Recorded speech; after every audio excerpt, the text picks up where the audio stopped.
हमारे यशस्वी नेता, प्रदेश के अभूतपूर्व मुख्यमंत्री और भावी मुख्यमंत्री माननीय कमलनाथ जी, हमारे एआईसीसी के जनरल सेक्रेटरी और मध्य प्रदेश के प्रभारी माननीय सुरजेवाला साहब, नेता प्रतिपक्ष डॉक्टर गोविंद सिंह जी, पूर्व केंद्रीय मंत्री माननीय सुरेश पचौरी साहब, पूर्व केंद्रीय मंत्री माननीय कांतिलाल भूरिया साहब, पूर्व केंद्रीय मंत्री माननीय अरुण यादव साहब, पूर्व नेता प्रतिपक्ष माननीय अजय सिंह जी, माननीय जीतू पटवारी जी, माननीय हमारे incharge general secretary Rajiv Singh ji, माननीय अशोक सिंह साहब, पीयूष बबेले साहब, अभय दुबे जी, पत्रकार साथियों, कैमरामैन मित्रों और फोटोग्राफर साथियों, यह बहुप्रतीक्षित पत्रकार वार्ता भारतीय जनता पार्टी के 18 साल के कुशासन के खिलाफ जन आक्रोश रैली जो हमारे सीनियर लीडर्स ने तय की है, उसकी रूपरेखा से संदर्भित है। मैं अधिक समय आपके बीच में न लेते हुए प्रत्यक्ष आग्रह करना चाहूंगा हमारे राष्ट्रीय नेता, इंचार्ज जनरल सेक्रेटरी माननीय रणजीत सिंह सुरजेवाला जी से कृपा पूर्वक प्रार्थना करना चाहूंगा कि वे आपके समक्ष अपने विचार व्यक्त करें। माननीय सुरजेवाला साहब।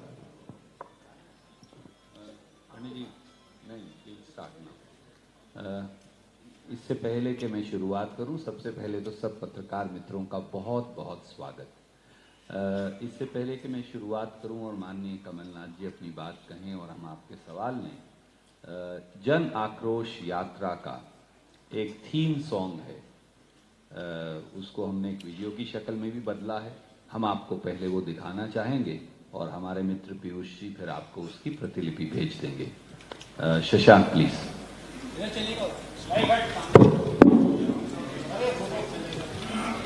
Shashank, start it all over again. शुरू से करो बेटा। इसीलिए मैंने कहा शुरू से करो।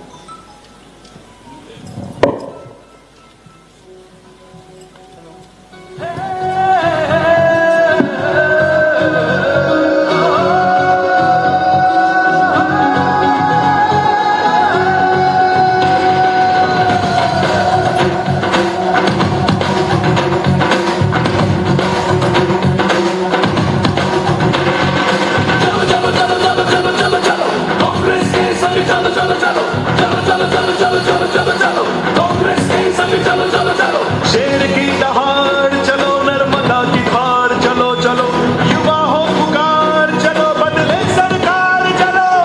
18 साल का दोष है शिवराज का, ये दोष है सालों के भ्रष्टाचार पर, ये जनता का आक्रोश है, ये जन आक्रोश है, ये जन आक्रोश है, ये जन आक्रोश है, ये जन आक्रोश है।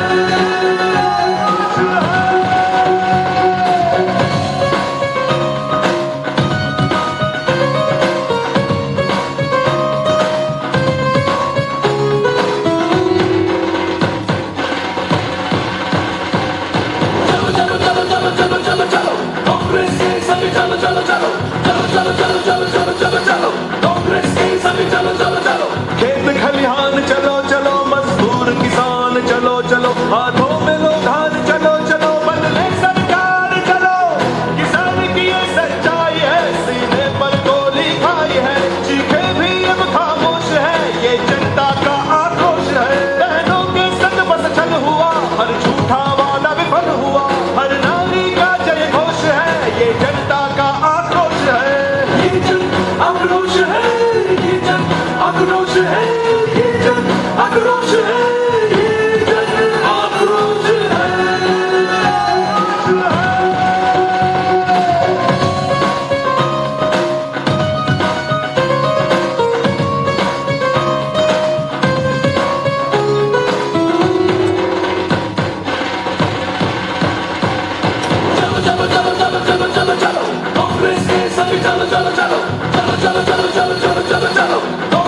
शुक्रिया।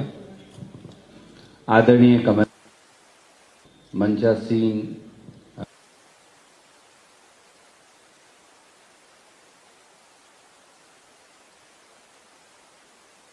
पटवारी जी, अरुण यादव जी, सब पत्रकार मित्रों, बदहाली और बर्बादी के खिलाफ जन आक्रोश। भारत मां के ये सरफरोश, मध्य प्रदेश की धरती पर जन्मे ये सरफरोश पूरे जोश से जन आक्रोश को आवाज देने गणेश चतुर्थी के दिन 19 जुलाई से 11,400 किलोमीटर की इस यात्रा पर 19 सितंबर गणेश चतुर्थी के दिन से 11,400 किलोमीटर की इस जन आक्रोश यात्रा पर कूच कर रहे हैं। 18 सालों की प्रदेश की बर्बादी और बेहाली का जनता में शिवराज सरकार के खिलाफ जो असंतोष है वो अब जन आक्रोश में तब्दील हो गया है। समूचे मध्य प्रदेश में चारों ओर भयंकर अराजकता, अपराध, भय, भ्रष्टाचार और लूट की खुली छूट है। आदिवासी, किसान, दलित, बेटियां, बच्चे, पिछड़े, नौजवान, सबकी जबान पर अब एक ही बात है, शिवराज हटाओ, भाजपा हटाओ, मध्य प्रदेश बचाओ। आज मध्य प्रदेश के कोने कोने में जन आक्रोश का यह स्वर सुनाई देता है। बस जनता की इसी आवाज को सुनकर हम जन आक्रोश यात्रा का ये आगाज कर रहे हैं। इस यात्रा में 11,400 किलोमीटर में 7 यात्राएं निकलेंगी, जिनका नेतृत्व माननीय गोविंद सिंह जी 1600 किलोमीटर, माननीय अरुण यादव जी 1700 किलोमीटर, कमलेश्वर पटेल जी 1900 किलोमीटर, अजय सिंह राहुल जी 1400 किलोमीटर, माननीय सुरेश पचौरी जी 1400 किलोमीटर, कांतिलाल भूरिया जी 1700 किलोमीटर और जीतू पटवारी जी 1700 किलोमीटर और साथ में कांग्रेस के हजारों लाखों कार्यकर्ता, सहयोगी और नेतागण होंगे। साथियों, मध्य प्रदेश की जनता में भयंकर जन आक्रोश क्यों है? जन आक्रोश है क्योंकि शिवराज सरकार ने पहले तो किसानों की आमदनी कम कर दी और फिर फसलों के दाम मांगने पर अन्नदाता किसान के सीने में गोलियां उतार दी, क्योंकि युवाओं के भविष्य को व्यापम, पटवारी और सैकड़ों अन्य परीक्षाओं के घोटालों की भेंट चढ़ाकर उनके भविष्य की हत्या कर दी, क्योंकि आदिवासी भाइयों के मुंह पर भाजपा नेताओं द्वारा पेशाब करने का घिनौना कृत्य किया, उन्हें अपमानित किया और यही नहीं, उनके 3,22,000 पट्टे खारिज कर दिए, क्योंकि पोषण आहार घोटाला करके कुपोषित बच्चों के निवाले पर डाका डाला गया और बच्चों की 45 लाख स्कूली ड्रेस खा गए, क्योंकि बेशरम भाजपाई सत्ता ने दरिंदगी की सीमाएं इस कदर पार कर दी कि आयुष्मान में मुर्दों का इलाज कर पैसे खा गए। क्योंकि जनता में आक्रोश इसलिए भी है कि भ्रष्टाचार के इस पाप के आखंड में डूबी भाजपा और शिवराज की सत्ता ने महाकाल को भी नहीं छोड़ा। जो भगवान को नहीं छोड़ते वो अन्नदाता, किसान, दलित, नौजवान, बेटियों को कहां छोड़ेंगे? क्योंकि 50,000 से अधिक बेटियों की फर्जी शादी दिखाकर उनके हक का पैसा खा लिया और अंततः उनके पापों पर पर्दा डालने के लिए सतपुड़ा भवन को ही आग लगा दी। क्योंकि 18 सालों में मध्य प्रदेश में 58,000 बेटियों से बलात्कार हुआ, 67,000 बेटियों का अपहरण हुआ। आज मध्य प्रदेश दलितों, आदिवासियों के खिलाफ अपराध में सबसे आगे है। दूसरी तरफ प्रदेश में कांग्रेस और कमलनाथ जी के प्रति जोश है, क्योंकि 27 लाख किसानों का उन्होंने कर्जा माफ किया, 87% लोगों का बिजली का बिल 100 रुपए से कम किया, माफियाओं पर वार किया, मिलावटखोरों पर प्रहार किया और अब हम वचन दे रहे हैं कि 500 रुपए में गैस का सिलेंडर देंगे, 100 यूनिट बिजली माफ, 200 तक हाफ, बेटियों को 1500 रुपए प्रति माह, किसानों को 5 हॉर्स पावर तक की मोटर का बिल माफ, कर्मचारियों को पुरानी पेंशन, पिछड़ों को 27% आरक्षण, प्रदेश को जातिगत जनगणना, किसान का कर्जा माफ। इसलिए साथियों, कदम कदम पर ये यात्रा बढ़ती जाएगी और भाजपा की उल्टी गिनती शुरू हो जाएगी। अब मैं अनुरोध करूंगा माननीय कमलनाथ जी से कि वो अपनी बात कहेंगे और फिर हम आपके सवाल लेंगे।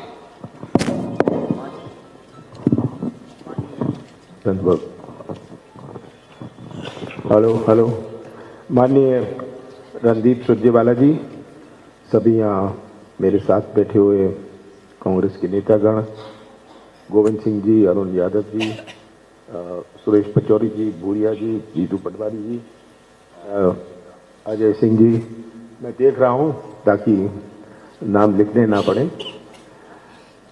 आप सबका बहुत बहुत स्वागत। आपसे तो मुलाकात होती रहती है, पर ये इन सब की, सुरजेवाला जी, मैं आपको एक बात बताना चाहता हूँ, इन सब की बहुत बड़ी शिकायत रहती है मेरे से कि मैं मीडिया को ज़्यादा समय नहीं देता। ये बात सही है कि ये मैंने शिवराज सिंह जी के ऊपर को छोड़ा हुआ है, ये डिपार्टमेंट, कि वो टेलीविज़न और मीडिया की राजनीति में बहुत विश्वास रखते हैं। मैं कार्य हुए इस पर विश्वास रखता हूँ। सुरजेवाला जी की बात आपने सुनी, ये बड़ी मेहनत से यहाँ लगे हुए हैं और लगभग पूरा समय यहाँ चुनाव तक काटेंगे। इससे मुझे बड़ी राहत मिलेगी। एक राहत तो ये मिलेगी, अब आपको जब भी कोई बात करनी है आप सुरजेवाला जी से बात करिएगा, मेरे पास मत आइएगा। मुझे छूट दीजिए कि मैं प्रदेश में दौरा करूं, प्रदेश की रणनीति बनाऊं, तो आप सबको बहुत सुविधा हो जाएगी कि रणदीप सुरजेवाला जी आपके लिए उपलब्ध होंगे। अभी आपने सुनी बात, ये आपके लिए कोई नई बात नहीं। मध्य प्रदेश की क्या तस्वीर है हमारे सामने, मध्य प्रदेश क्या क्या हाल है, ये आप सबके लिए कोई नई बात नहीं है। शायद बहुत सारी चीज़ें जो आप जानते हैं और हमने उनका जिक्र नहीं किया, पर मध्य प्रदेश की सबसे बड़ी चुनौती क्या है? सबसे बड़ी चुनौती हमारे बेरोजगार नौजवान हैं।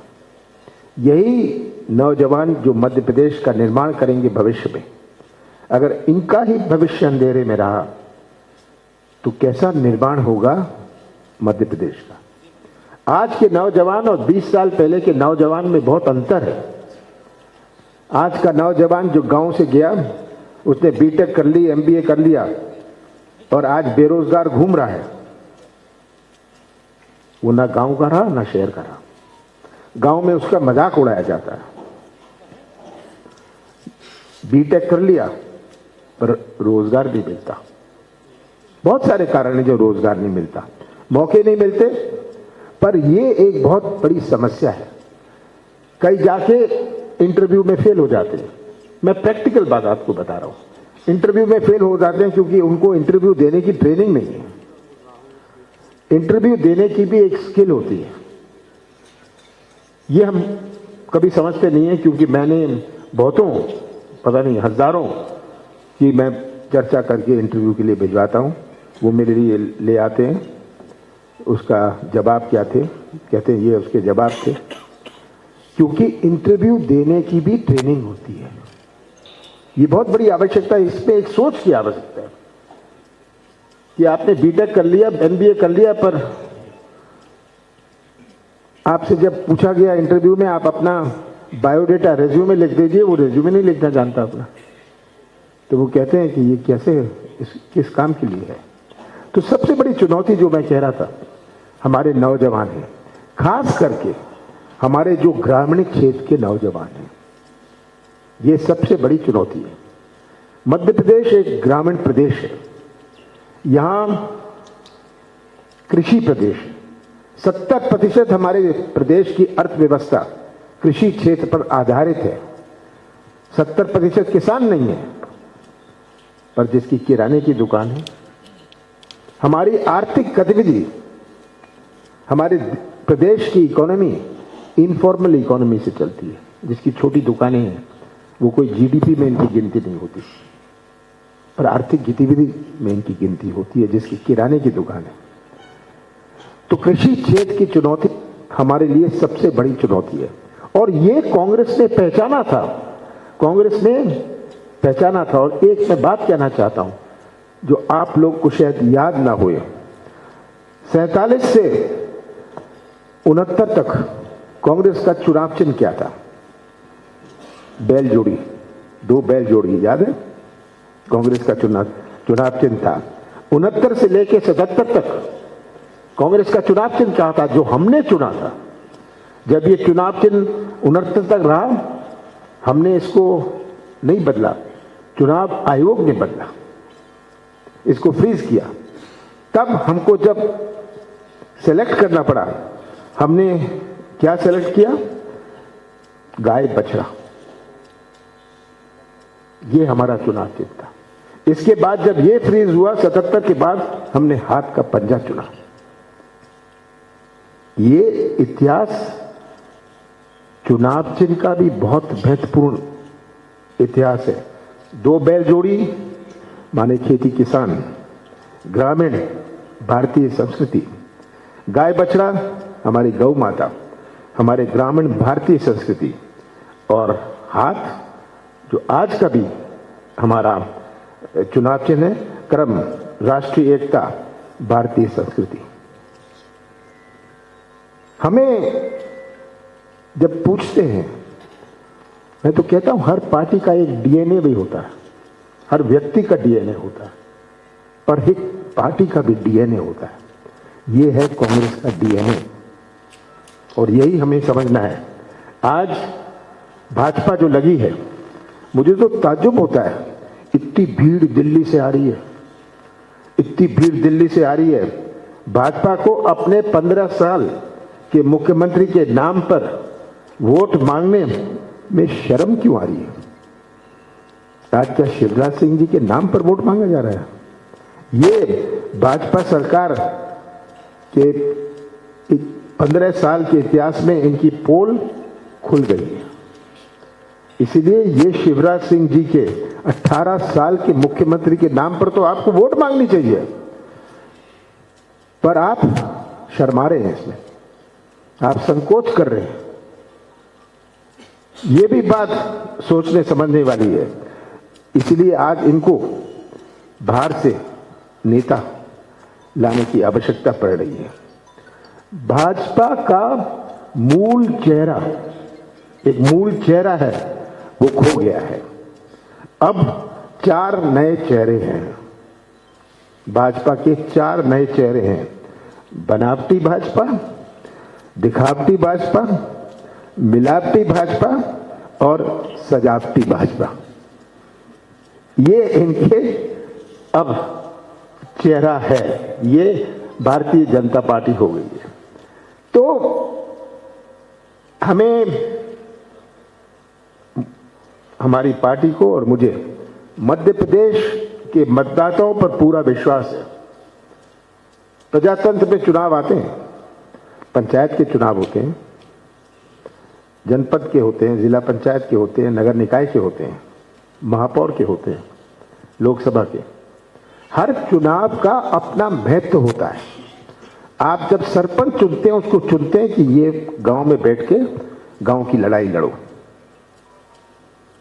हर चुनाव का अपना महत्व होता है। आज जो अगले 3 महीने में चुनाव है, ये मैं नहीं मानता केवल किसी पार्टी का या केवल किसी उम्मीदवार का चुनाव है। ये चुनाव मध्य प्रदेश के भविष्य का है।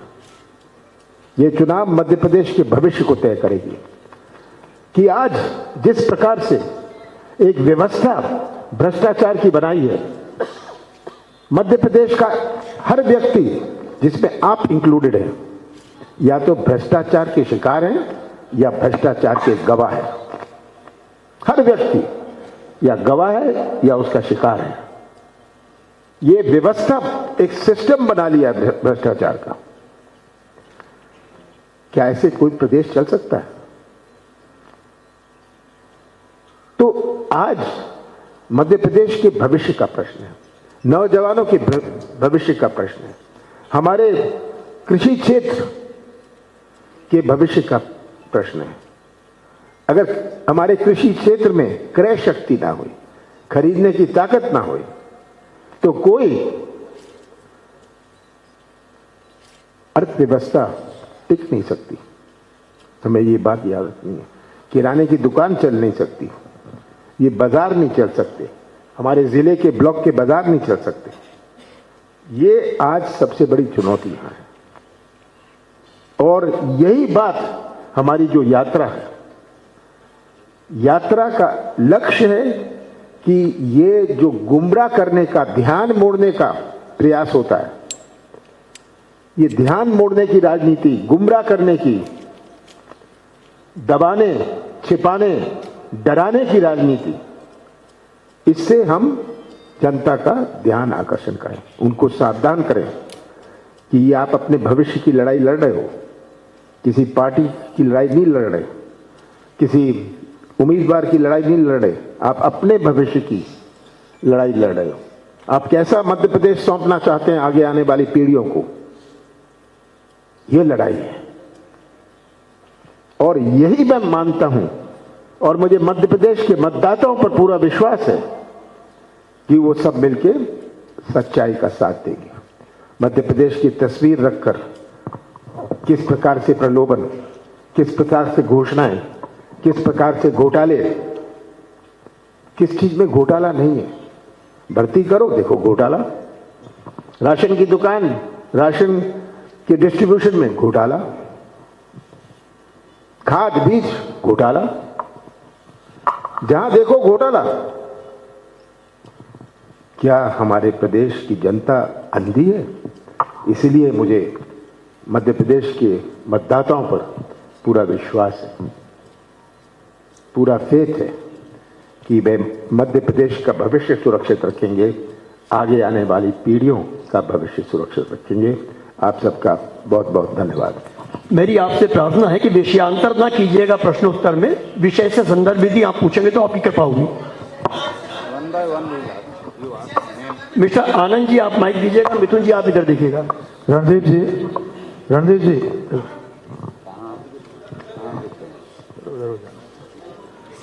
रणदीप जी इधर। मैं डॉक्टर राकेश। आप हमेशा सबसे पहले उठते हैं। हाँ, मैंने तो बहुत दफा देखा है ना, ये भी सब जानते हैं। सुरजेवाला जी, आप सबको पीछे। सुरजेवाला जी, मेरा एक सवाल है। कमलनाथ जी, मैं रविंद्र जैन, रविंद्र भाई, मैं रविंद्र जैन हूँ अग्निवाण से। मेरा एक सवाल, अच्छा उसके बाद देखिए। जी जी सब। रणदीप जी, आपने जितने प्रभारियों के नाम बताए यात्रा के लिए, एक भी महिला को इस यात्रा का नेतृत्व नहीं सौंपा। क्या कांग्रेस में कोई महिला नेत्री नहीं है जो इस जन आक्रोश का नेतृत्व कर सके? आपकी पार्टी महिला आरक्षण की भी बात करती है, इसलिए ये सवाल। जी आदरणीय मित्र, कांग्रेस पार्टी में ना नारी शक्ति की कमी है और ना हमारे पास महिला नेत्रियों की। शायद आपने मेरी बात पूरी सुनी नहीं। हमारे साथियों के साथ अनेकों सह प्रभारी हैं और उसमें महिलाएं भी हैं, पुरुष भी हैं, नौजवान भी हैं, दलित भी हैं, आदिवासी भी हैं, हर वर्ग के व्यक्ति हैं। आपको मैं केवल, क्योंकि मैं भगवत गीता की धरती से आता हूं, केवल आपका ध्यान आकर्षित करूंगा कमलनाथ जी का, हम सब सारे साथियों का। हमें अर्जुन की तरह मछली की आंख दिखती है, हम भटकेंगे नहीं। हमारा लक्ष्य है शिवराज सरकार के खिलाफ चौतरफा फैले जन आक्रोश को व्यापक तौर से उजागर करना।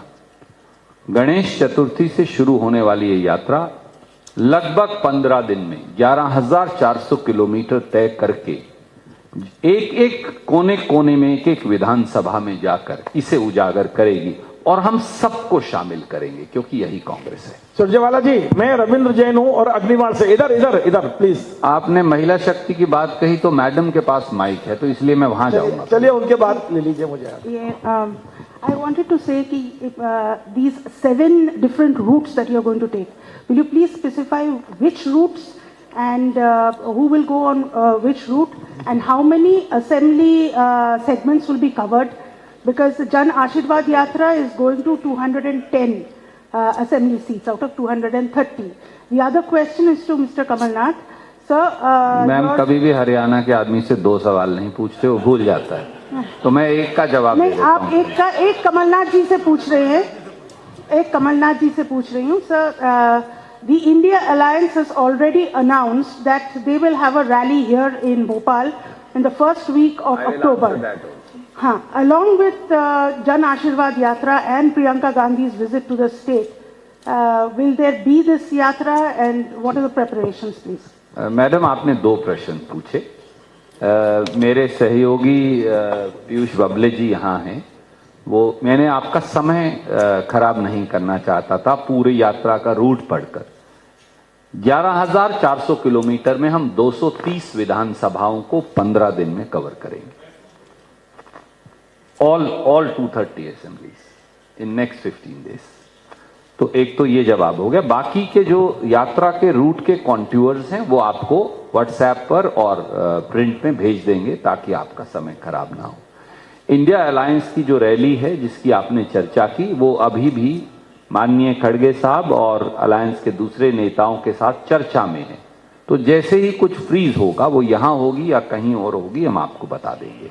सुरजेवाला जी, फाइनल निर्णय नहीं हुआ। सुरजेवाला जी, आप केंद्रीय नेतृत्व यहाँ प्रतिनिधित्व करते हैं। मैं सीधा सवाल ये करना चाहता हूँ। मैं रविंद्र जैन हूँ, अग्निबाण में हूँ, और सीधा सवाल करना चाहता हूँ। कांग्रेस को मध्य प्रदेश में बहुमत मिलता है तो आपके मुख्यमंत्री कौन होंगे?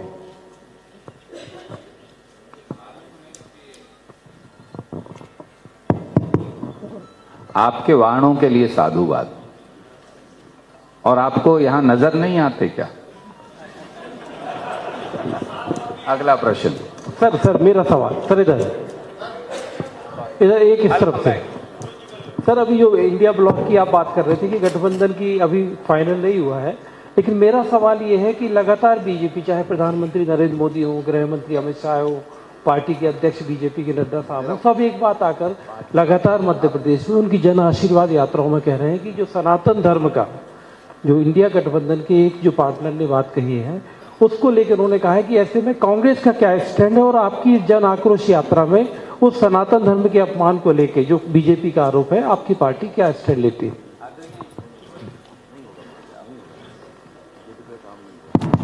आदरणीय मित्र, सवाल के लिए साधुवाद। सबसे पहले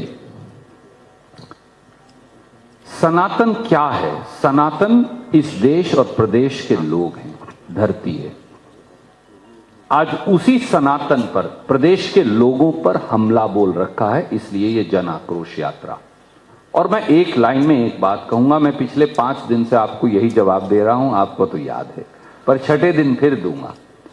सनातन परंपरा और सनातन धर्म युग युगांतर से है, था, और जब मैं और आप नहीं रहेंगे तब भी रहेगा। भारतीय राष्ट्रीय कांग्रेस उस संस्कृति और संस्कार को निरंतर इस यात्रा के माध्यम से भी बढ़ाएगी। जो लोग समेत प्रधानमंत्री माननीय नरेंद्र मोदी जी के इस प्रकार की भाषा का इस्तेमाल कर रहे हैं, वो मध्य प्रदेश में भ्रष्टाचार पर जवाब नहीं देना चाहते। पीएम क्यों नहीं बताते पटवारी का पेपर 15-15 लाख का क्यों बिका? क्यों नहीं बताते मोदी जी? क्यों मोदी जी नहीं बताते व्यापम घोटाले के दोषियों को कब सजा होगी? क्यों मोदी जी ये नहीं बताते कि 250 घोटाले 225 महीने में उनकी सरकार के 18.5 साल में क्यों हुए? वो क्यों इस पर चर्चा नहीं करते कि किसान उत्पीड़ित क्यों हैं, आदिवासियों पर पेशाब क्यों किया जा रहा है, उनके 3,22,000 पट्टे क्यों खारिज कर दिए गए हैं, दलितों पर अत्याचार में ये प्रदेश 1 नंबर पर क्यों है, क्यों हमारी 60,000 बेटियों के साथ बलात्कार हुआ है, क्यों भोपाल में पिछले 3 साल से हर रोज एक नारी के साथ बलात्कार होता है? अरे मुख्यमंत्री को नींद कैसे आती है इस प्रदेश के, जहां 8 अबलाओं के साथ हर रोज बलात्कार हो, जिस प्रदेश की राजधानी में हर रोज एक नारी से बलात्कार हो, जिस प्रदेश में 67,000 महिलाओं का अपहरण हो गया हो 225 महीने में, जिस प्रदेश में हर रोज 16 महिलाओं का अपहरण होता हो, वो मुख्यमंत्री सो कैसे सकता है? क्यों मोदी जी जवाब नहीं देते? मैं आपके माध्यम से उनसे ये सवाल पूछता हूं। सर मैं रुक जाइए आप, 1 सेकंड। ये सनातन धर्म की बात करी जाए। भारत सनातन धर्म का देश है और सनातन धर्म क्या कहता है ये हमें समझने की बात है। और जो बात मैंने पहले कही कि भारतीय जनता पार्टी का प्रयास क्या है, ध्यान मोड़ना। अब सनातन धर्म की कंट्रोवर्सी ले आओ। आपको याद है 2019 के चुनाव में राष्ट्रवाद, सर्जिकल स्ट्राइक, कैसे ध्यान मोड़ो। आज भारतीय जनता पार्टी का प्रयास है कि कैसे एजेंडा को बदल दो, चर्चा को बदल दो, लोगों का ध्यान मोड़ दो। ये मैंने अभी कही थी बात। जैसे कि इन्होंने ठेका लिया हुआ है धर्म का, इन्होंने एजेंसी ली हुई है। मैंने अगर कोई धार्मिक कार्यक्रम मेरे छिंदवाड़ा में हुआ, इनके पेट में दर्द होने लग जाता है। हम मंदिर जाते हैं अपनी भावनाओं से जाते हैं। हम मंदिर धर्म को राजनीतिक मंच पर नहीं लाते और लाना भी नहीं चाहिए। पर साफ बात यह है, जनता को समझना है और खास करके आप लोगों को समझना है। बड़े स्पष्ट रूप से कह दूं कि अभी और अगले 3 महीने में भारतीय जनता पार्टी का एक ही खेल रहेगा, कैसे ध्यान मोड़ो। सनातन धर्म की बात करो, फलाने की बात करो, कैसे जनता का ध्यान मोड़ दिया जाए। कुछ धार्मिक मुद्दे उठा दो, कैसे धार्मिक विवाद होए, ये इनका प्रयास रहेगा। ताकि जो मूल्य बात है, जो असली बात है, उससे वो चर्चा से हट जाए। ये तो मैंने अभी शुरू में कही थी बात। और सबसे ज्यादा सावधान आप लोगों को कहना, इतने बड़े बड़े कैमरा लेके और स्टैंड लेके आप आए, पता नहीं कितना इसमें से दिखेगा, क्योंकि पता नहीं कितनों की कलम तो सबके हाथ में है, पर कितने ये कलम चला पाएंगे वो तो आगे पता चलेगा।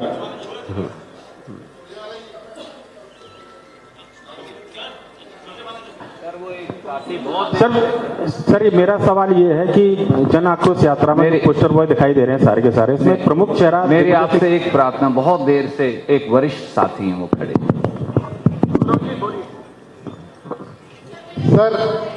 सर सनातन धर्म के नाम पर और हिंदुत्व के नाम पर भाजपा चुनाव का ध्रुवीकरण कर रही, वोटों का ध्रुवीकरण कर रही है। और हिंदू मुस्लिम ये आप कह रहे हैं या ये प्रश्न है? प्रश्न है। अच्छा, मैंने सोचा आप भी कह रहे हैं। चलिए, एक हिंदू एजेंडा भी आपको तो खुल के कहना चाहिए। हिंदू एजेंडा भी लागू करने की बात कर रही है। जन आक्रोश रैली में दलित और मुस्लिम चेहरा नहीं है, उसके पीछे वजह क्या है और उसे कैसे आप कवर अप करेंगे? आदरणीय मित्र, मेरा आपसे केवल एक सादर अनुरोध है, ये आप पूर्वाग्रह बिल्कुल मत रखें। और मैं आपको आश्वस्त करता हूं कि हमारी इस यात्रा में, जैसा आदरणीय एक मेरे वरिष्ठ साथी ने पूछा था, कांग्रेस की यात्रा के अंदर हर व्यक्ति, हर धर्म, हर जाति, हर वर्ग और मध्य प्रदेश के कोने कोने का हर साथी शामिल होगा। धन्यवाद। सर मेरा सवाल सुरजेवाला जी ये है कि आपकी जन आक्रोश यात्रा के अंदर मतलब प्रमुख चेहरे सारे पोस्टर बॉय के रूप में नजर आ रहे हैं। दिग्विजय सिंह जी की क्या भूमिका इस जन आक्रोश यात्रा में रहने वाली है, क्योंकि पोस्टर में नहीं है? और दूसरा, क्या इंडिया गठबंधन के जो नेता हैं वो भी इस यात्रा में शामिल होंगे? आदरणीय मित्र, माननीय दिग्विजय सिंह जी प्रदेश के वरिष्ठ नेता हैं। इस यात्रा का खाका माननीय कमलनाथ जी, माननीय दिग्विजय सिंह जी ने बैठकर तैयार किया है और माननीय दिग्विजय सिंह जी, हमारे प्रदेश अध्यक्ष और नेता कमलनाथ जी, मैं और हम सब इस यात्रा में जगह जगह शामिल होंगे। मैं आपसे आपका बहुत सादर हाथ जोड़ के विनम्रता से अनुरोध करूंगा। एक होता है मीन में एक आपका पॉइंटेड सवाल पूछना कर्तव्य है और हमारा जवाब देना हमारा कर्तव्य है, पर मैं ये कहूंगा आप बिल्कुल चिंता मत करिए। ये वहां कई पार्टियां हैं, यहां एक ही पार्टी है और हमारे अंदर कोई मतभेद मनभेद पैदा होने वाला नहीं। कमलनाथ जी, अरे एक बार अभी आप महिला शक्ति की बात करते हैं, अभी आप नाराज होते हैं। मैं मालूम है पंडित जी, मुझे भी मालूम है, आप बुजुर्ग हैं, पर इनको मौका दीजिए।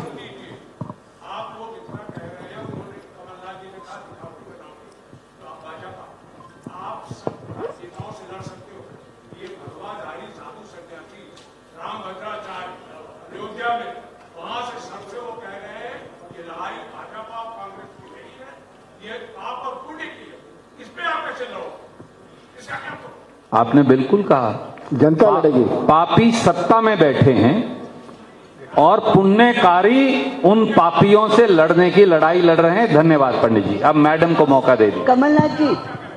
कमलनाथ जी, ये सवाल आपसे है कि शिवराज सरकार में सब मामलों में भ्रष्टाचार और कमीशनखोरी चल रही है इस बार सरकार में, सब जगह। महाकाल लोक में तो उन्होंने 100% भ्रष्टाचार किया और कमीशनखोरी करी है। क्या आपकी सरकार आने के बाद इस भ्रष्टाचार के खिलाफ आप SIT का गठन करेंगे? देखिए, 15 महीने की हमारी सरकार थी, जिसमें से 2.5 महीने आप सब जानते हैं आचार संहिता लोकसभा चुनाव में गया, 11.5 महीने थे। हमने ये रास्ता नहीं अपनाया था कि ये इंक्वायरी शुरू कर दो, मेरे पास फुर्सत नहीं थी। पर एक बात आपको बता दूं, और ये मैंने कही है पहले, कि अब कमलनाथ 2018 के मॉडल नहीं है, अब 2023 के मॉडल है। कमलनाथ जी इधर। कमलनाथ जी, आपको भावी या भूतपूर्व मुख्यमंत्री के रूप में पेश किया जा रहा है और सुरजेवाला जी ने भी क्लियर किया है कि आप ही चेहरा है हमारे। मेरा आपसे प्रश्न है कि आप मुख्यमंत्री विधानसभा चुनाव लड़के बनेंगे कि उपचुनाव लड़के बनेंगे? ये मेरी पार्टी तय करेगी। माफ कीजिए, कमलनाथ जी ये कैसे तय कर सकते हैं? केंद्रीय चुनाव समिति तय करेगी आदरणीय मित्र। बहुत बहुत धन्यवाद। कमलनाथ जी, कि वो कहां से लड़ेंगे इसका निर्णय केंद्रीय चुनाव समिति करेगी। कमलनाथ जी एक क्वेश्चन।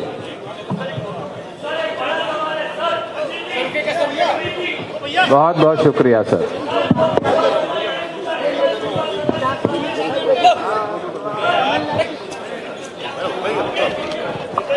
हमारे